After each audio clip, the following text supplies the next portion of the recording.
नमस्कार, मैं शिक्षा मिश्रा स्वागत करती हूँ आप सभी का देवभूमि टुडे चैनल पर। चलिए जानते हैं आज के हिमाचल प्रदेश की बड़ी खबरों को।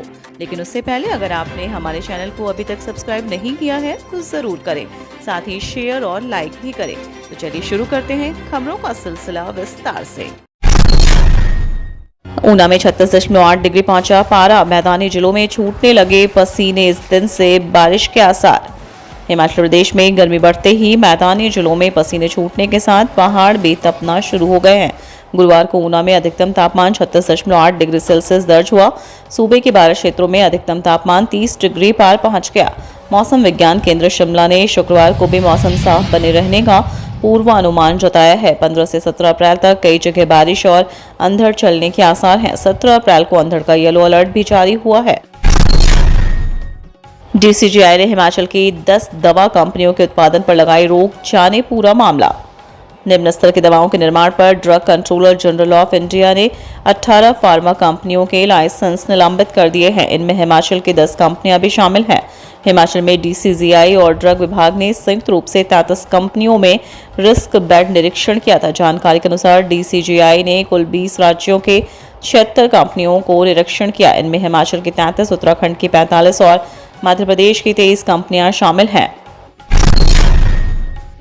CM सुखविंदर सिंह सुक्खू बोले, विभागों में किसी भी आउटसोर्स कर्मी को नहीं निकाला।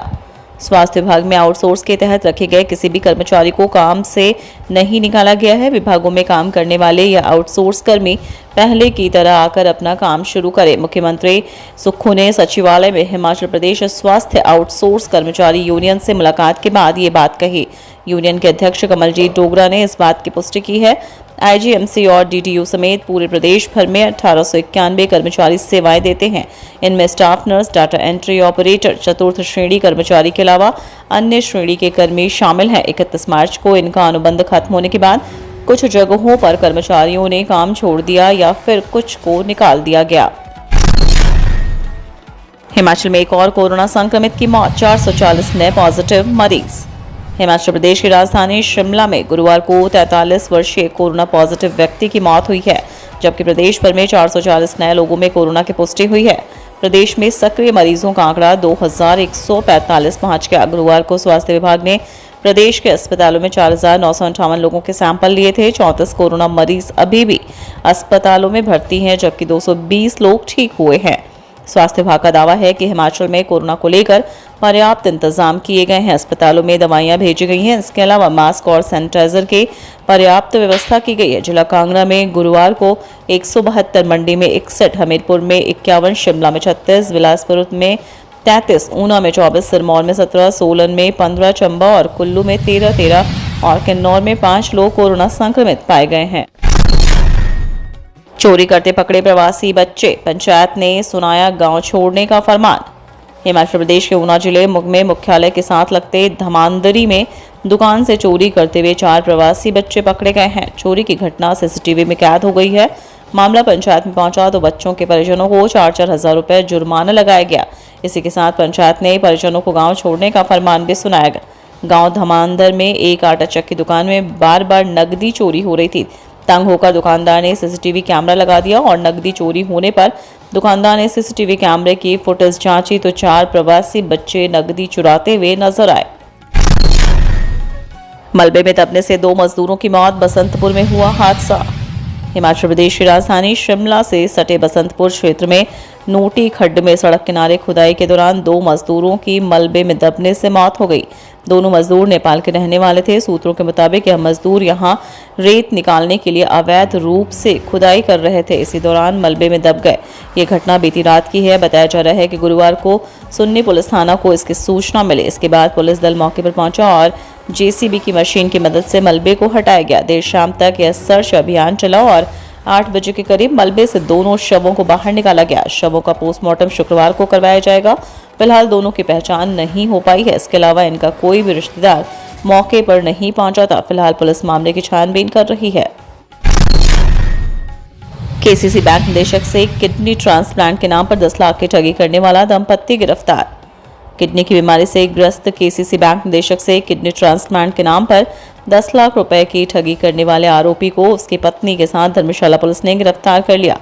पुलिस ने इस मामले में आरोपी नितिन गुप्ता व उसकी पत्नी शिखा गुप्ता निवासी मोहल्ला खतरी पल्ला अंतरौली जिला अलीगढ़ उत्तर प्रदेश को officer city M 302 Rajnagar extension Ghaziabad Uttar Pradesh से गिरफ्तार किया है।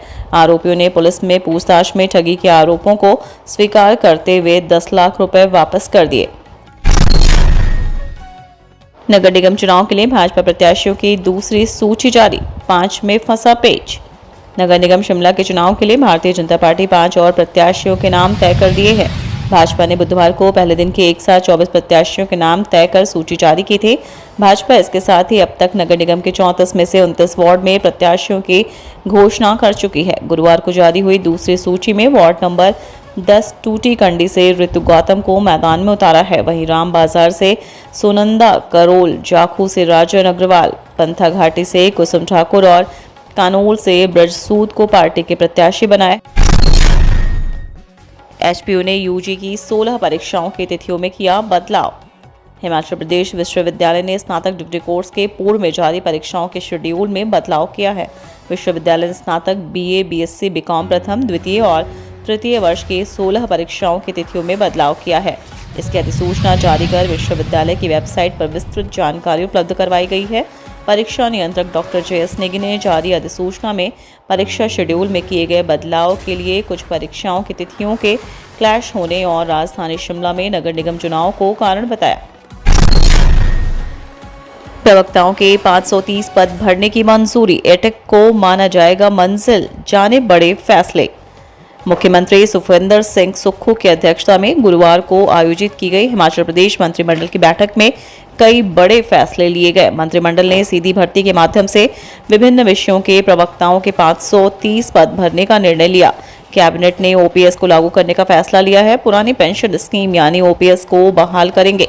न्यू पेंशन स्कीम में शेयर जाना बंद होगा। ओपीएस को लेकर राजस्थान और छत्तीसगढ़ का अध्ययन करने के बाद ही मंत्रिमंडल में मंजूरी दी गई है। मंत्रिमंडल ने आम जनता की सुविधा के लिए एटेक फ्लोर को रहने योग्य बनाने के लिए हिमाचल प्रदेश नगर एवं ग्राम योजना नियम 2014 में संशोधन को भी स्वीकृति प्रदान की। भवनों की एटेक को पूरे हिमाचल प्रदेश में नियमित किया जाएगा। तो ये थी आज के हिमाचल प्रदेश की प्रमुख खबरें। अगर वीडियो आपको पसंद आई हो तो लाइक, शेयर और सब्सक्राइब जरूर करें। धन्यवाद। बंगाल से सिद्धि प्राप्त 64 शक्तियों के माहिर, इमीडिएटली रिजल्ट, बाबा सलीम खान। पक्का काम, तुरंत समाधान। हम कहते नहीं, करके दिखाते हैं। It is my promise. जैसे नौकरी, कारोबार, घर में क्लेश, किया किराया, जादू टोना, लव मैरिज प्रॉब्लम, स्वतंत्र दुश्मन से छुटकारा, विदेश यात्रा, स्पेशलिस्ट मनमोहनी, वशीकरण व मुठ करनी। घर बैठे 11 घंटों में A to Z समस्याओं का पक्का समाधान करवाएं। 101% गारंटी स्टाम्प पेपर पर लिख कर लें। अभी फोन करें। Mobile number 8860581665।